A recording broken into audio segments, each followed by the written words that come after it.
यस्य स्वयं स्वभावाप्तिरभावे कृत्स्नकर्मणः तस्मै संज्ञानरूपाय नमोस्तु परमात्मने। जय बोलो आदिनाथ भगवान की जय।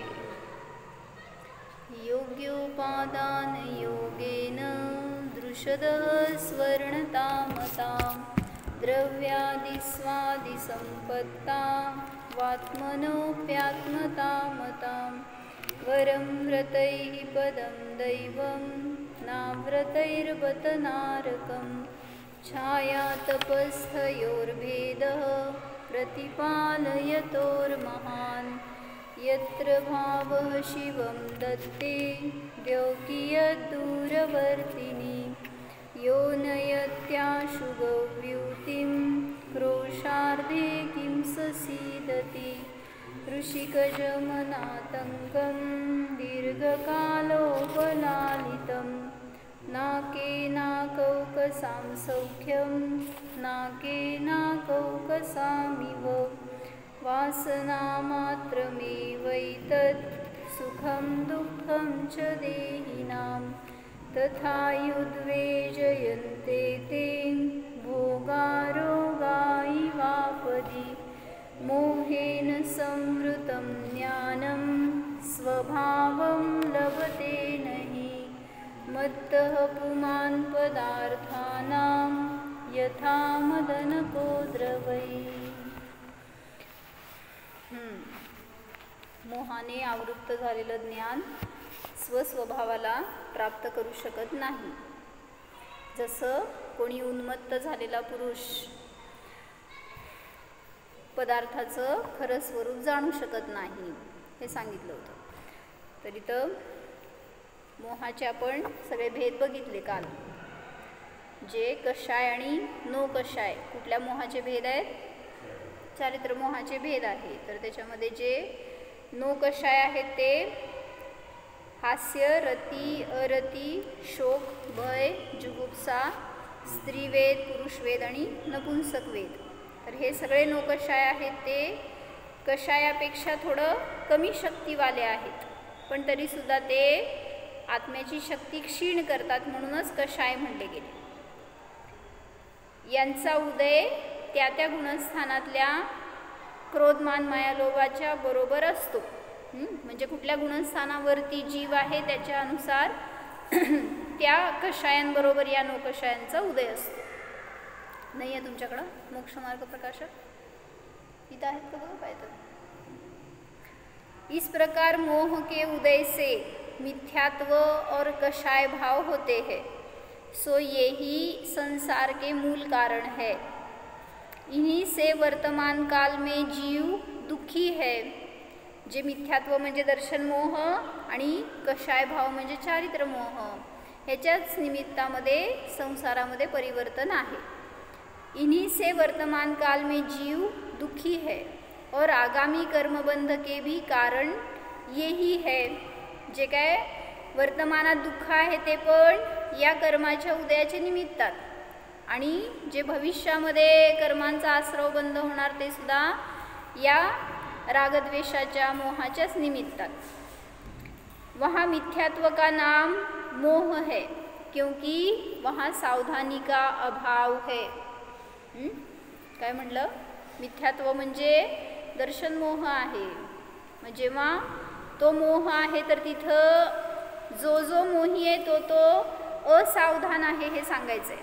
म्हणजे त्याला सावधानता नाही। कशाची सावधानता नाही आहे? स्वभावाची सावधानता नाही। म्हणजेच तो काय करतोय? पराला माझं म्हणतोय, ह्या शरीराला माझं म्हणतोय, मी म्हणतोय, ही सगळी असावधानता आहे। जसं म्हटलं, तुम्ही तुमचा मुलगा सोडून दुसऱ्याच्यांना माझं म्हणताय, सावधान आहे का असावधान आहे?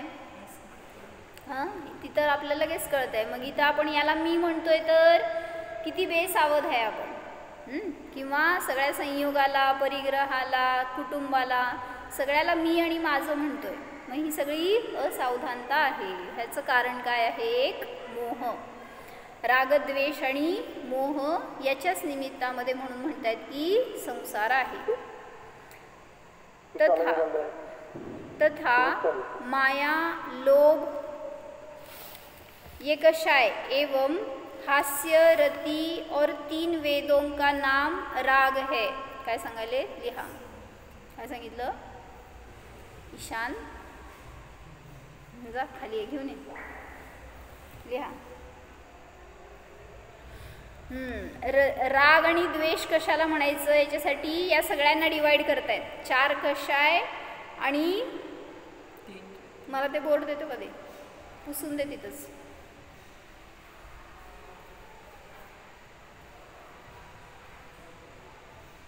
आहे का काय? राहू दे, सोड नसलं तर. काय सांगितलं? रागद्वेष या 2 मध्ये 4 कषाय आणि 9 कषाय घालायचे. कसे घालणार? खिडकीत असेल की खडू तिथं नाही आहे? अशी फेरी मारून जा. मागं आहेत खडू भैया, तिथं मागं कप्प्यात एका खडू आहेत. सांगा काय म्हणले? क्रोध, मान, माया, लोभामध्ये राग कुठले आहेत आणि द्वेष कुठले आहेत? रागरूप आणि द्वेषरूप कषाय कुठले? क्रोध आणि मान द्वेषरूप आहेत, माया आणि लोभ रागरूप आहेत. बरोबर. आता जे 9 कषाय आहेत त्याच्यामध्ये रागरूप कुठले आणि द्वेषरूप कुठले? हास्य, रती, अरती, शोक, भय, जुगुप्सा, स्त्रीवेद, पुरुषवेद, नपुंसकवेद. ह्याच्यामध्ये रागरूप कुठले आणि द्वेषरूप कुठले?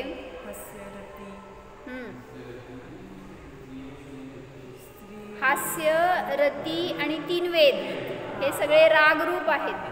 आणि शोक, भय, जुगुप्सा हे सगळे अरती हे द्वेषरूप आहेत. मग ते सांगायला लागले होते इथं की माया, लोभ कषाय एवं हास्य, रति और 3 वेदों का नाम राग है. पण त्याला पुसायला पाहिजे काय तर नाही कापड वगैरे किती मोठे आहे.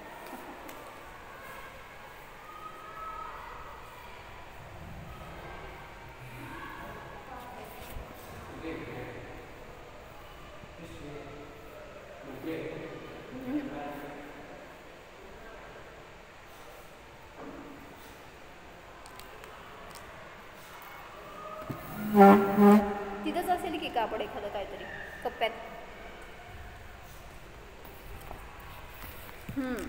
तर का म्हणायचं असं? म्हणजे यांना राग आणि द्वेष रूप का म्हणलं? जे चटई घे ना भैया बसायला. चटई घ्या.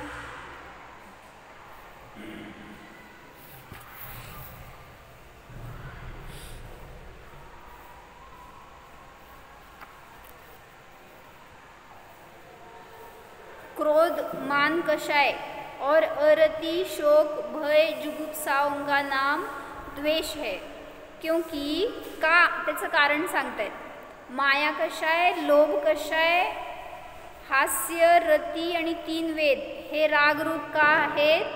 क्योंकि वहाँ इष्ट बुद्धि से अनुराग पाया जाता है.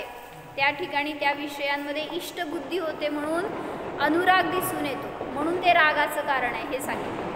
आणि जे क्रोध, मान, अरति, शोक, भय, जुगुप्सा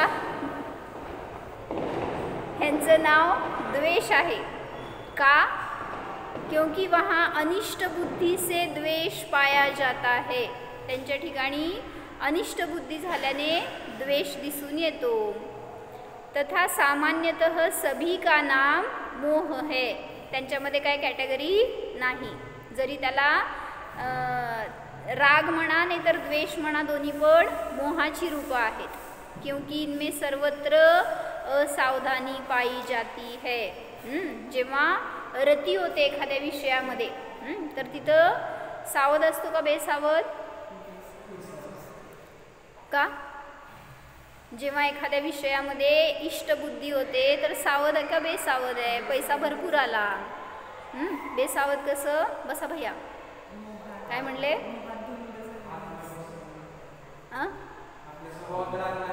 हां, कुठला स्वभाव आठवत आहे घरा हातात सांग, मोठे मोठे बंडल धरला हातात पैशाचे, तर कुठला स्वभाव आठवतो? त्याचा स्वभाव सुद्धा विसरून जातो. कुतगलाचा रसस्पर्श सगंधवर्ण आहे आणि माझा जीव आहे, कुठनं आठवायचा? काय आठवतंय त्यावेळेस? ह्याचं काय काय करायचं आहे, भविष्याचं प्लॅनिंग सगळं सुरू होते. मग सांगतायत म्हणून की तुम्हाला सावधानता नष्ट होते. हे रती कषायाचं मध्ये, रती कषायाच्या उदय आहेत, नो कषायाच्या. अरतीचा उदय असताना, अरती, शोक, भय ह्यांचा उदय असताना का स्वभाव दिसत नाही, का सावधान राहत नाही तुम्ही? बरोबर आहे ना? तिथं अनिष्ट विषयाची तुम्हाला संगती झाली आहे. काय झालं म्हणजे काहीतरी वियोग झालाय, काय रोग झालाय, संकट आलंय, अशा ठिकाणी तुम्हाला स्वभाव दिसणार आहे का? नमोकार भैया, काय करतो आपण? समजा रोग झाला शरीरामध्ये, किती देवादेवा करतो सांगा? का देवी देवी करतो? म्हणजे अशा वेळीच आपल्याला आत्मा आठवत नाही, देव आठवत नाही, पहिला डॉक्टरचा नंबर आठवतो.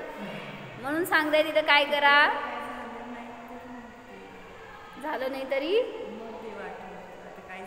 हां काहीतरी सांगितलं समजा डॉक्टरांनी की आता सगळं देवावर, मग तुम्ही काय करता हो? त्यावेळेस तुम्हाला देव आठवतो.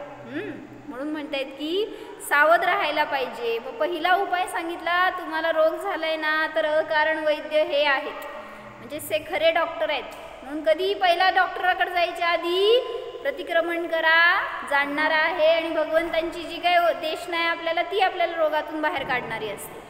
त्याच्याकडं आपलं जर उपयोग केला तर सुरक्षा आहे, नाहीतर असावधानी आहे, हे सांगतायत. पुढं शोक, भय, भय झाल्यावर असावधानी कशी?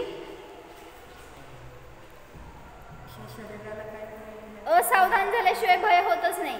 सावधान असल्यावर भय कसं होणार? म्हणून तर सावधान म्हणलेत. केव्हा म्हणते तो? म्हणले होते ना का नाही? कधी म्हणले होते? कधी म्हणते तरी ईशात माहित आहे का तुला?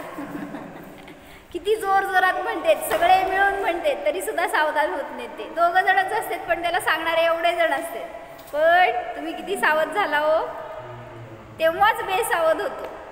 केव्हा माहित आहे तुला? केव्हा म्हणते सांग सावधान. शाळेतलं काय तर सांगू नकोस. काय ते म्हणते परेड करताना वगैरे सावधान, तसलं नाही म्हणायचंय मला. तेव्हा पण सावधान म्हणते, वीरा म्हणे सावधान काहीतरी असतंय ना, ते नव्हे. काय म्हणताय रोहिणी काकी? होय, तुम्हाला माहित आहे? मला वाटलं तुम्हाला सगळ्यांना कानाला ऐकायलाच येत नसेल. तेव्हा जेव्हा पडणार असतात ना तेव्हा सगळे पैरे झालेले असतात, वधू आणि वर, बाकीच्या सगळ्याला ऐकू येत असते, पण त्या दोघांना सावधच होत नाहीत. म्हणजे मग कसं म्हणायचं? त्यांना म्हणताय, त्यांना ऐकू येत आहे, समजते, काय दिसतच नाही ना, इतकी बेसावधानता असते. म्हणून सांगितलं तो मोह एका क्षणाचा मोह असतो. किती वेळ खराब झाला सांगा तुमचा सगळं लाईफ. काय झालं? झालं का नाही खराब? नाही म्हणणार नाही, माहिती आहे मला तुम्ही. सगळे लई सावधान आहेत. म्हणजे आम्हा म्हणतात ना काय, मुक्तिवधूच्या वाट सिद्धशिलेच्या वाटेवरती, बरोबर म्हणलं, त्यालाच म्हणलं दामा म्हणून माहित आहे. सिद्धशिलेच्या वाटेवरती लग्न नसे हे विघ्न असे. म्हणून आपल्याला सावधान करण्यासाठी उलट इथं गुरु मिळालेत, देव मिळालेत, जिनवाणी मिळाली, तर लवकर सावध व्हा हे सांगतायत. 3 वेदांच्या उदयामध्ये तर बेसावध असतो जीव. म्हणून तर अनंत कर्मांचा आसरव बंद करतो आणि अनंत काळपर्यंत ते दुःख भोगत राहतो. जसं कोणी भोगलं? रावण. का बरं? कुठल्या कषायाचा उदय त्याला? कुठल्या नौकषायाचा उदय? कुठल्या कषाय आणि नौकषायांचा उदय होता त्याला?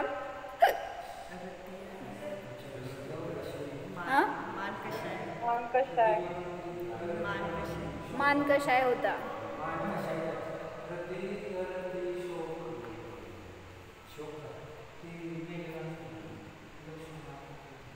नाही रे, जेव्हा सीतेला घेऊन आला तो, त्यावेळेस त्याला कुठल्या कषायांचा वेग? मान कषायाचा वेग होता. अजून म्हणजे ओव्हरऑल त्याच्या लाईफमध्येच की त्याला कुठल्या कषायांच्या निमित्तात असावधानता होती. लोभ कशाचा? लोभ नाही म्हणायचं तिथं, मान कशा आहे म्हणायचा. मी एवढा मोठा असताना ती मला का नाही स्वीकारत, किंवा मी तिला माझ्या अधीन करू शकतो, हा भाव होता ना, म्हणून मान कशा आहे म्हटलं त्याला. अजून वेदाचा उदय आहे, त्याची तीव्रता होती. पुरुष वेदाच्या निमित्तात स्त्रीशी रमण करण्याचे भाव म्हणून त्या वेदाच्या आहारी जाऊन तो असावधान झाला. म्हणून तर त्याला स्त्रिया नव्हत्या का, किती हजारो स्त्रिया घरामध्ये त्याच्या, पण तरी सुद्धा ते काय म्हणायचं, एकीकडे दृष्टी अंध झाली तर दुसरं काय दिसत नसतं. म्हणून सांगितलं तिथं की त्या मंदोदरी वगैरे सगळ्यांनी त्याला सावध केलं बरं का, पण तो सावध झाला नाही. कोण? रावण. म्हणजे त्या काळामध्ये तसं होतं ना, पट्टराणी आणि अनेक राण्या त्या एका राजाला, तरी पण ते गुण्यागोविंदांनी राहत होते बरं का. तुमच्याकडं जाऊ जाऊ असली तरी शांतता नसते घरामध्ये, पण ते तर सवत एकमेकांच्या तरी सुद्धा. बरं, त्याचा विषय नव्हता. मला म्हणायचं होतं की जेव्हा रावणाने तिला घरी आणलं, कुठं त्या वाटिकेमध्ये ठेवलं, आणि मंदोदरीला जाऊन, म्हणजे पहिला तर आल्यावर त्यांनी काय केलं, काय बोलला तो तिच्याशी हे सांगितलंय. काल वाचलं होतं ना थोडं आपण.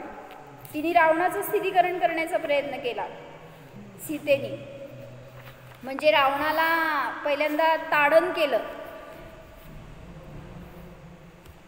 रावण म्हणाला ना तिला की तुला मी पदप्रतिष्ठा, वैभव, भोग सगळं देईन, त्याच्यानी तू प्रभावित होशीलच. पण ती म्हणाली की हे सगळं प्रभावित करणारे साधन नाही आहेत. ज्यांच्या हृदयामध्ये भगवंतांची भक्ती आणि स्वरूपाची दृष्टी नाही, त्यांनाच हे सगळं मोहित करू शकतं, अन्यांना नाही. काय म्हणले वाक्य? लिहा, चांगलं वाक्य लिहिलं का काल? ज्यांच्या हृदयामध्ये भगवंतांची भक्ती आणि स्वरूपाची दृष्टी नाही, त्यांनाच धनवैभव किंवा काय लालूच दाखवलेलं मोहित बनवू शकतं, दुसऱ्याला नाही. रावणाने तिला अनेक प्रकाराने समजवण्याचा प्रयत्न केला. त्यावेळीस सीता म्हणाली काय, तुम्हारी बात सुनने लायक ही नहीं है और सुनकर के हाँ कहने लायक तो है ही नहीं. दूसरों को अपने अनुसार परिणमाने के लिए जीव उलझता है. जेव्हा रावण तिला स्वतःचं बनवण्याचा प्रयत्न करतोय, राणी बनवण्याचा, त्याच्यामध्ये त्याचं काय काय नष्ट झालं काल सांगितलं. 4 गोष्टी: समय, शांती, शक्ती, पुण्य. सांगा ना मोकार भैया, 4 काय?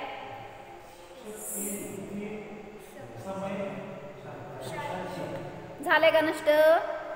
होय म्हणते. सांगा प्रियंकांना. म्हणजे एकदा एका गोष्टीच्या आपण आहारी गेलो ना, तर त्या ठिकाणी हे सगळं नष्ट होतं हे सांगतायत. काय काय बोल? समय म्हणजे तुमचा वेळ, शांती, शक्ती, पुण्य. हां, म्हणजे एखाद्या गोष्टीच्या आपण अधीन झालो तर तुमचं पुण्य पण नष्ट होतं. म्हणून सांगतायत की आपली शक्ती आपल्यासाठी वापरा. जो परस्त्री की अभिलाषा करते हैं वे इच्छा मात्र से ही पाप को बांध कर नरक में महाकष्ट भोगते हैं. नुसती इच्छा केली, भोग नाही घेतला अजून, नुसत्या इच्छेने सुद्धा तुझं सगळं पुण्य नष्ट व्हायला लागलंय. आणि सुरुवात झाली त्याची जेव्हा त्यांनी तिला पाहिलं आणि तिथं कुठं पंचवटीमध्ये पाहिलं आणि नुसते भाव झाले की ही आपली असावी. माहिती आहे की ती विवाहित आहे, तरी सुद्धा जेव्हा भाव झाले की तिला आपल्याला आपली बनवायचंय, त्या समयापासून पुण्य क्षीण व्हायला सुरुवात झाली. म्हणून तसंच म्हणलं की तुमच्या हातामध्ये मोबाईल असतो, तुम्हाला काय बघायचे भाव झाले? भाव बरं का, अजून काहीच नाही बघितलं नाही, मिळालं नाही तुम्हाला, समजा काय तुम्ही त्यातमध्ये सर्च करू शकला नाही, पण ते बघायचे भाव सुद्धा तुम्हाला तिथून पापाचा आश्रव बंद सुरू झाला. म्हणून म्हणलं आपल्या हातात ते आहे ना, ते भयंकर साधन आहे, त्याच्यापासून सावधान राहायला पाहिजे. त्याच्या निमित्तात आपल्याला काही न करता सुद्धा भरपूर पापाचा बंद होतो. म्हणून म्हणतायत की ते योग्य वापर व्हावा त्याचा, नाहीतर नाही. जो उत्तम जन है उनके हृदय को ऐसा अनीति कार्य कदापि कर्तव्य योग्य नहीं है. म्हणजे तू उत्तम आहेस असं म्हणायचं होतं त्याला. तिने त्याचं निंदा पण केली नाही, पहिल्यांदा सावध करतीये त्याला की तुला असे परिणाम होत आहेत तर समजून घे, तुला काय होणार ह्याच्या निमित्तात. तू जर उत्तम आहेस तर नियमाने तुला हे कार्य करण्यायोग्य नाही, कारण हे अनीतिपूर्ण कार्य आहे. आप सब बातों को जानते हैं, सब मर्यादा आपसे ही रहती है. म्हणजे अशा परिस्थितीत तुला सुद्धा तिला असे बोलण्याचे भाव कसे काय झाले. भयभीत होऊन कोणतरी गपचूप बसलं असतं, रडत बसलं असतं, पण तिला धर्माचं आणि आपलं ज्ञानाचं इतकं बळ होतं की तशा परिस्थितीत सुद्धा ती स्वतःला सावरून त्याला सावरतीये, रावणाला. म्हणून सांगितलं की आप सब बातों को जानते हैं, सब मर्यादा आपसे ही रहती है. म्हणजे तुम्ही राजे आहात. किती मोठा राजा होता तो, त्रिखंडाधिपती होता. म्हणजे अर्धचक्री नारायण, प्रतिनारायण म्हणतात ना, प्रतिनारायण होता तो. तुमच्या निमित्तात सगळ्या प्रजेला मर्यादा आहे, त्यांना नियम संयम आहेत, म्हटल्यावर तुमची किती जबाबदारी आहे असं तिला म्हणायचं होतं. आप विद्याधरों के महेश्वर है, यह जलता अंगारा क्यों हृदय से लगाते हो, हमारा दुराचार हमको ही भय उत्पन्न करने वाला है. जबरदस्त. म्हणजे तिची जे सांगायचं, म्हणजे जे लिहिलंय ना स्टाईल, म्हणजे ती सीता काय होती इमेज उभारती आपल्यासमोर. कारण तिने रावणाला संबोधन करते आणि त्याला स्थिर करण्याचा प्रयत्न करते, जे की तिच्यासाठी फार अवघड कार्य होतं. आणि म्हणा किंवा काय म्हणायचं, कसं करू शकेल असं वाटेल आपल्याला जर ती त्याला समजवते, तर तिच्यासाठी ते महान पुरुषार्थाचं कार्य. यह जलता अंगारा क्यों हृदय से लगाते हो, हमारा दुराचार हमको ही भय उत्पन्न करने वाला है, जिनेन्द्र देव के स्मरण एवं तत्व विचार से ही हम उलझनों से सुलझ सकते हैं. तुला जर बाहेर पडायचं असेल याच्यातून तर एकच उपाय आहे. कुठला? जिनभक्ती किंवा स्वरूपाची दृष्टी. म्हणजे मला म्हणायचं तेव्हा काय होतं, चतुर्थ काळात आहेत ना राम लक्ष्मण वगैरे, कारण तद्भव मोक्षगामी होते. चतुर्थ काळामध्ये एक छत्री राज्य सगळ्यांचं, जिनधर्माचं सगळ्यांवर एक छत्री राज्य. त्यामुळं कोण कुठला रावण कुठल्या दिशेतनं आलेला त्याला सुद्धा जिनधर्माची प्रेरणा ती देऊ शकली. कारण अन्य धर्मी असेल तर तुम्ही काय त्यांना समजावून सांगू शकणार आहे, जिन भगवान काय आहेत, तुमचं मुक्ती काय असते, आश्रवबंध काय असतात, काय समजणार आहे तत्व. म्हणून सांगतायत की त्याला सुद्धा ती एवढं चांगलं सांगू शकली. हताश उदास निराश रावण महल में चला गया. तिला समजवण्याचा प्रयत्न केला पण ती समजत नाहीये म्हटल्यावर त्याला नियम होता ना, रावणाला काय नियम होता ना मकर भैया, जी परस्त्री माझी इच्छा करणार नाही तिला मी स्वीकारणार नाही, तिला मी स्पर्श करणार नाही, हे एक नियम होता. त्यामुळं रावण आपल्यापेक्षा चांगला होता, माहित आहे. म्हणजे आपण त्या विचारातून म्हणा किंवा काहीतरी कल्पनेतून असे काहीतरी कुकृत्य करतो, पण तिथं त्याला ते एक संयम नियम असल्यामुळं तो बांधील होता. वहाँ चंद्रनखा मंदोदरी आदि रानियाँ जोर जोर से रोने लगी. रावण समझ गया की खरदूषण की मृत्यू हो गई है. तिकडं युद्ध झालं होतं ना लक्ष्मणाचं, तिकडं ते चाललं होतं आणि इकडं ह्याचं हे रामायण चाललं होतं. आणि मग ते झाल्यावर ते परत आले म्हणल्यावर रडतायत. म्हणजे ते बघायला सुद्धा बिचारायला वाटलं नाही की जाऊन बघावं विचारावं की काय झालं नक्की. कोण होता तो खरदूषण? म्हणजे साला. काय साला म्हणजे मेवणा. तर ते खरदूषणची मृत्यू झाली हे कळली तरी सुद्धा त्याचा विचार सीतेशी जोडलेला, त्यामुळे त्याला त्याचं न खेद न खंत, काय झालं तर होऊ दे असं. म्हणजे किती अधीन होतो जीव त्याच्या, असं हे मोहाचं स्वरूप आहे. असावधान होऊन जातो. रावण ने रोती बिलखती बहन को समझाया, फिर वहाँ से अपने महल में आकर विचार मग्न हो गए. मंदोदरी ने ऐसी हालत देखकर समाचार पूछे. अशा वेळीस माणूस निर्लज्ज पण होतो. आता मंदोदरी म्हणजे पट्टराणी आहे, तिच्यासमोर हा खेद खिन्न बसलाय, असं नाही वाटलं की तिला कसं सांगू. उचलून तर आणलं होतं आता जवळ म्हटल्यावर कळलं तर असणार आहे सगळ्याला. त्यामुळे तिला सहज सांगितलं रावणाने. रावण ने सीता संबंधी समस्त वृत्तांत सुनाया.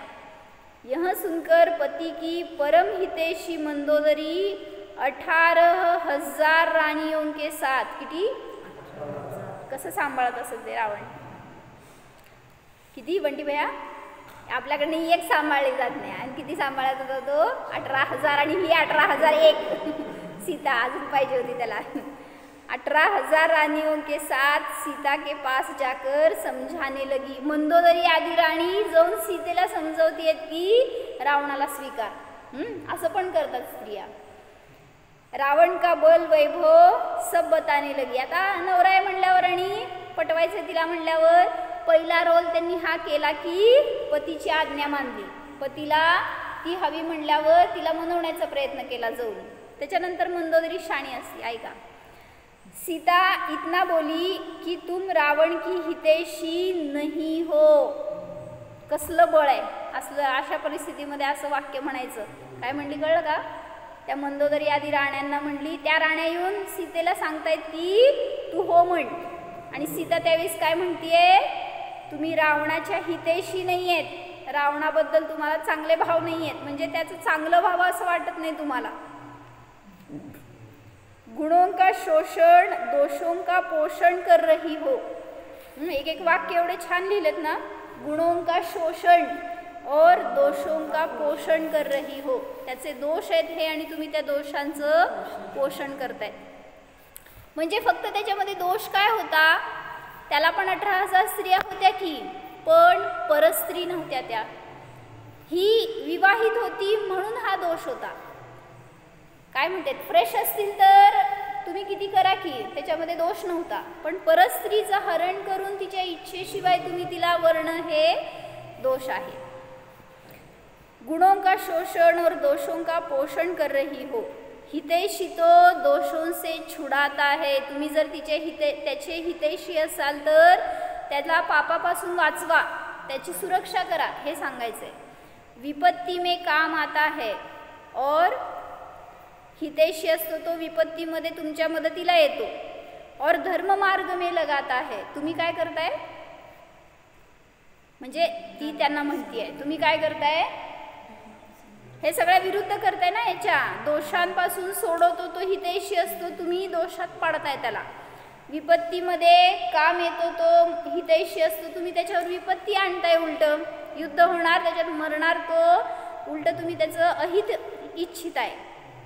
धर्म मार्ग में लगाता है जो हितैषी होता है. तुम्ही काय करताय, अधर्माचं पोषण करताय. विपरीत विचारों से बड़ा कोई शत्रु नहीं है. यही विपरीत विचार ही धर्म धर्मायतनों से दूर करते हैं. सगळे कशासाठी बघतोय आपण, मोह. मोहाचं कुठलं रूप आहे ह्याच्यामध्ये, कुठल्या कशाचा उदय आहे, वेद. वेदाचा उदय चालू आहे ना, म्हणून तर त्या स्त्रीशी आकर्षण इतकं त्याला, त्याच्या अधीन होऊन गेला तो, म्हणून परस्त्रीला सुद्धा भोगण्याचे भाव. विषय मिल जाने पर हर्ष तो बहुत होता है. पर कुठलाही विषय असू दे त्याची प्राप्ती झाली तर हर्ष तो बहुत होता है. समय शक्ति पुण्य खो जाने का खेद नहीं होता. ते विषय मिळाल्यावर काय करायचं, बस की भैया, बसव त्यांना पण, ऐकतात 5 मिनटं बसा म्हणा. काय काय मी शास्त्र सांगेन ना, रामायणच सांगाले. तुमच्या घरातलं असतं, आपल्या घरातलं असतं ना, तेच आहे, दुसरं काय नाही.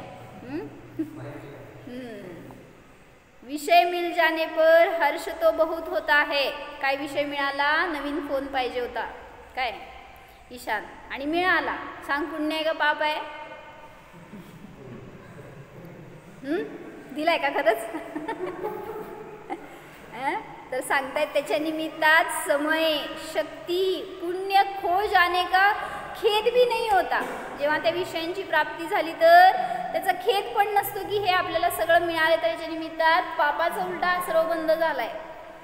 जिस वैभव की तुम बात कर रही हो वह कुछ नहीं बचेगा. हे कारण अधर्माचं कार्य करताय तर ह्याच्या निमित्तात तुमच्याजवळ काहीच राहणार नाही. इतकं तुम्ही वैभवाचं मला मोह दाखवताय, मला प्रलोभन देताय, तर सगळं झिरो होऊन जाणार आहे. ते काही राहणार नाही. सब कुछ जलकर खाक हो जाएगा, बचेगा तो सिर्फ तुम्हारा अपयश और भविष्य के लिए दुर्गति. सांगा बघू 4 शब्द काय सांगितला असता. तुमच्या समोर असा प्रसंग आला असता, तुम्हाला कोणीतरी अधर्मामध्ये प्रवृत्त करतंय, आपण त्याला काय संबोधन करणार हो. संबोधन करायला धर्म माहिती असावा लागतो किंवा तशी आपली बुद्धी असायला पाहिजे, तेवढी सावधानता असायला पाहिजे. आपण त्याच्याशी रागद्वेष केला असता, कुठेतरी अपशब्द बोलून त्याला काय म्हणताय, शाळा चालली आहे चांगली असते, असं झालं असतं.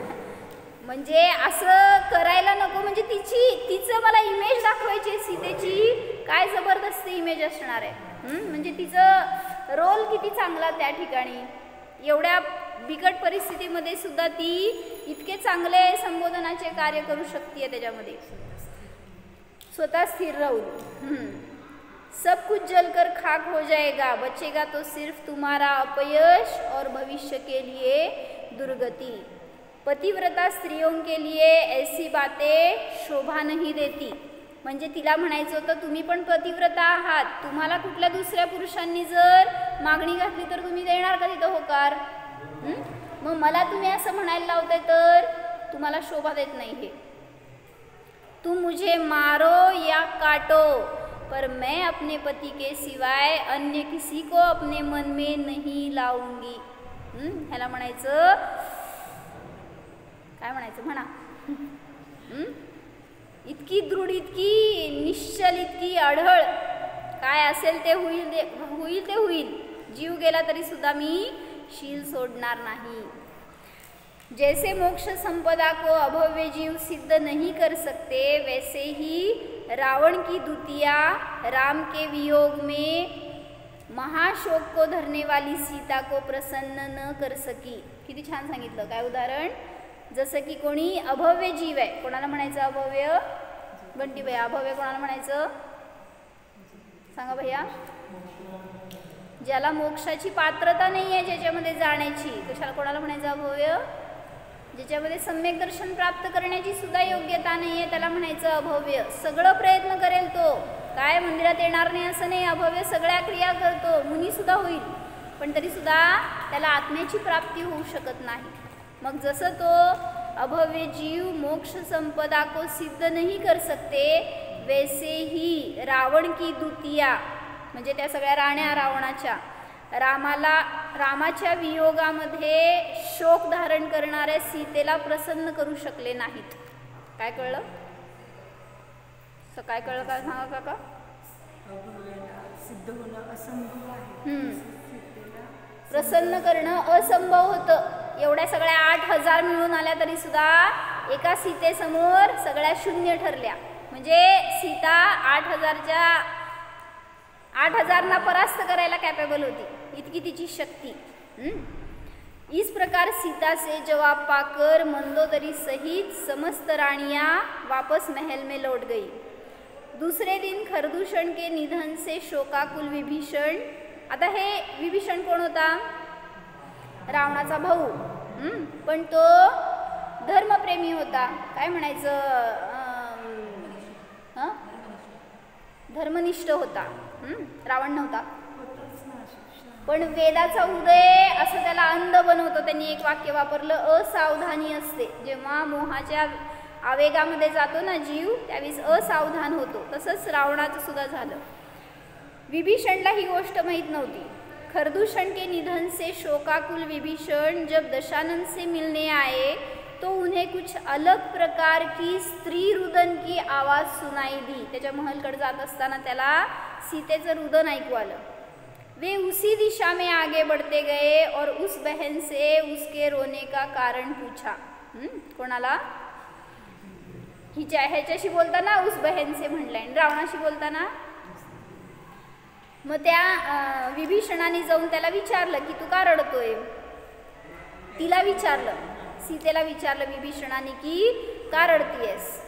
विभीषण को अपना हितैषी समजकर, समजतं ना आता बोलण्यातून किंवा हावभावमधून किंवा एखाद्याच्या सिंपतीमधून समजतं की हा काय भाव आलाय नक्की.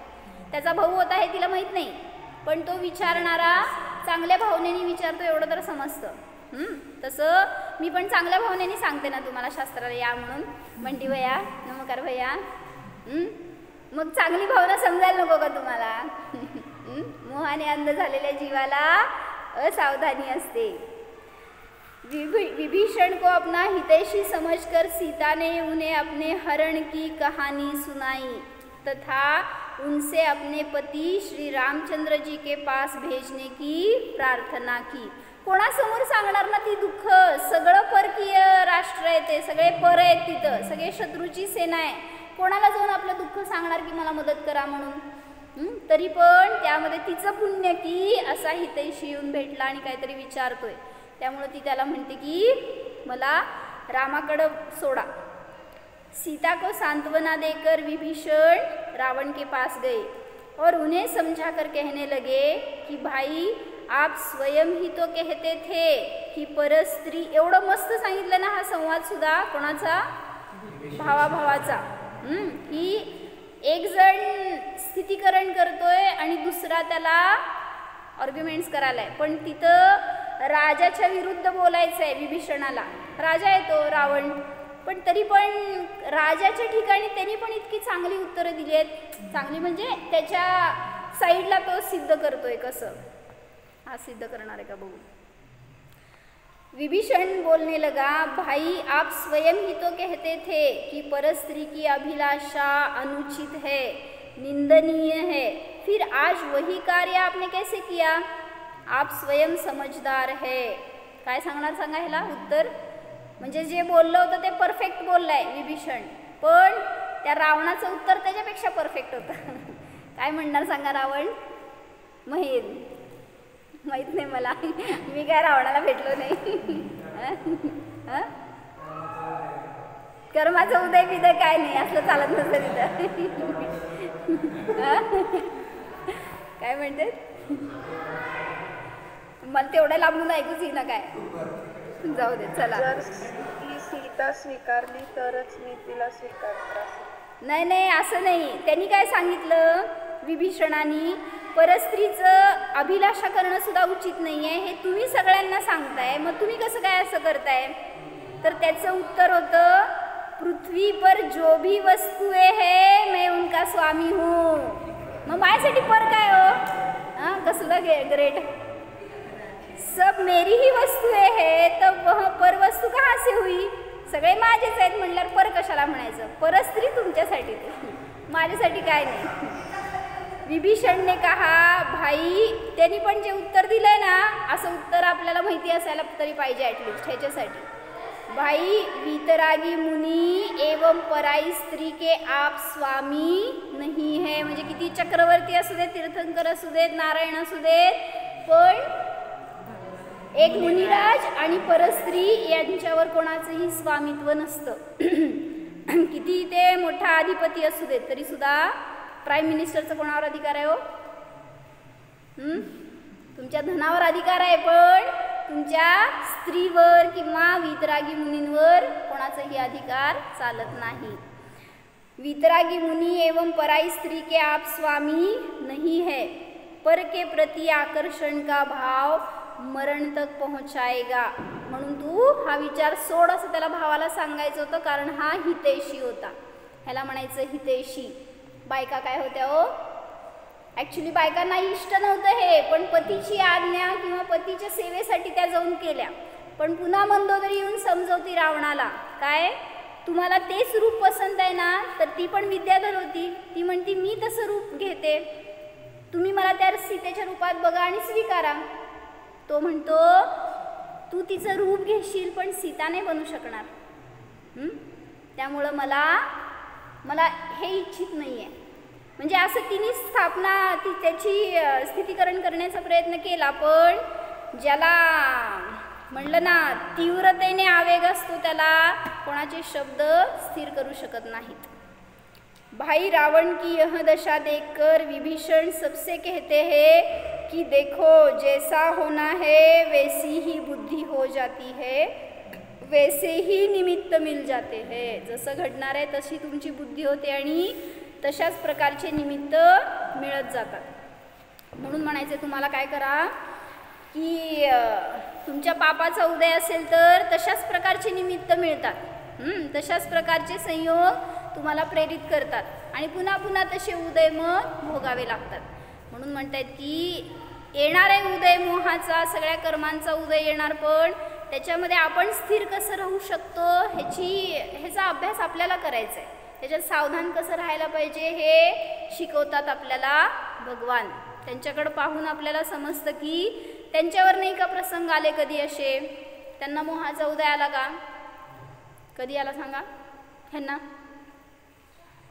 हे कोण आहेत, कोण आहेत निमय? आदिनाथ भगवान आहेत. मग आदिनाथ भगवंतांना त्यांच्या गृहस्थ दशेत मोहाचा उदय आला का,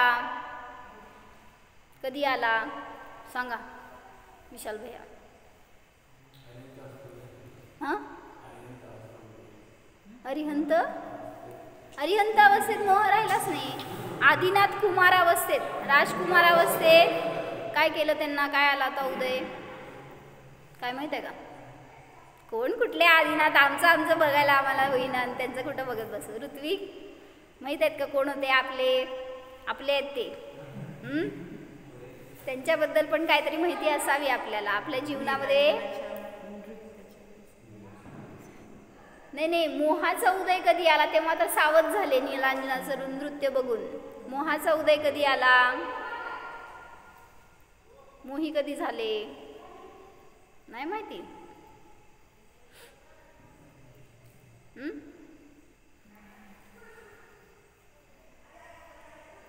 आदिनाथ राजा होते तेव्हा षटक्रिया सगळ्या सांगितल्या तेव्हा नाही का काय केलं त्यांनी, मुसक्या बांधायला लावल्या. तर त्याचा उदय त्यांना परत भोगावा लागला. ॲक्च्युली त्यांनी केलं होतं सगळं ते षटक्रिया सांगण्यासाठी संबोधन केलं होतं, त्यांना सगळ्यांना मार्गदर्शन केलं होतं, पण त्याच्या निमित्तात कुठल्या कर्माचा बंध झाला हो, कुठल्या कर्माचा बंध झाला त्याच्या निमित्तात? अंतराय कर्माचा बंध झाला आणि त्याच्या निमित्तात त्यांनाच त्याचं फळ भोगावं लागलं. मग असं राजा आहे म्हणल्यावर अनेक ठिकाणी सगळ्या कर्मांचा उदय येत राहतो आणि मग तिथं जर त्या उदयांमध्ये जर असावध झालो तर पुन्हा पुन्हा तशाच प्रकारचा आश्रव बंद करून दुःखी होतो. म्हणून सगळ्या पुराणातल्या कथा आपल्याला हेच शिकवतात की त्यांना पण उदय होते तर ते कसे स्थिर राहिले. मग आपल्याला तर त्यांच्या समोर एवढेशे उदय आहेत, काय म्हणायचं त्यांना किती उदय, त्यांना भयंकर उदय आहेत, त्याचा एक अंश सुद्धा आपल्याला नाही आहे, तरी पण आपण अस्थिर होतो त्याच्यामध्ये. म्हणून त्यांच्याकडून स्थिरता शिकायची, त्यांच्याकडून धर्म शिकायचा, त्यांच्याकडून ध्यान शिकायचं, त्यांच्याकडून एक मार्ग घ्यायचा आपल्यासाठी सुद्धा की आपल्या अशा उदयामध्ये आपण काय करायचं. घ्यायची का दीक्षा घ्यायची का निमय? आम्हा संध्याकाळी 6 वाजता शास्त्र घेते तर त्यावेळेस या सगळेजण, सगळी पोरं असते समोर बसलेली, एकापेक्षा एक उत्तरं देतात. आज काय झालं उत्तर रे? आम्हा काय सांगितले? चिरमुरे कसं बनवतात, म्हणजे आम्हाने सांगितलं की 10 दिवस चिरमुरे खाऊ नका कारण ते बनवण्याची प्रोसिजर खूप खराब आहे.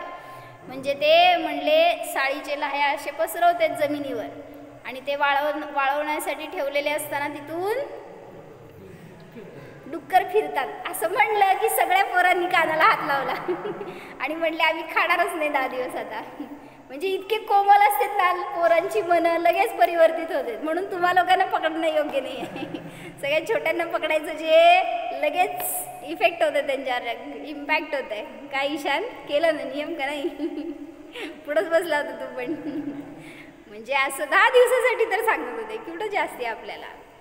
म्हणजे जी अशुद्ध गोष्ट आहे ती खायला नको ह्याच्यासाठी आम्हाने प्रेरणा केली. मग 10 दिवस आपण धर्म साधना करणार आहे तर त्याच्यासाठी जितकं शक्य आहे तितकं शुद्ध सामग्री, जेवढं शुद्ध वापरणार तेवढे भावसुद्धा शुद्ध राहतात. म्हणून जितकी अशुद्धी असणार खानपानमध्ये तेवढं त्याचा त्रास आपल्यालाच भोगावा लागणार. म्हणून 10 दिवसासाठी ही साधना करा की मी तर स्वभावामध्ये राहणार, जाणणार आणि जसे भगवान आहे तसा आनंदामध्ये जगणार. हो.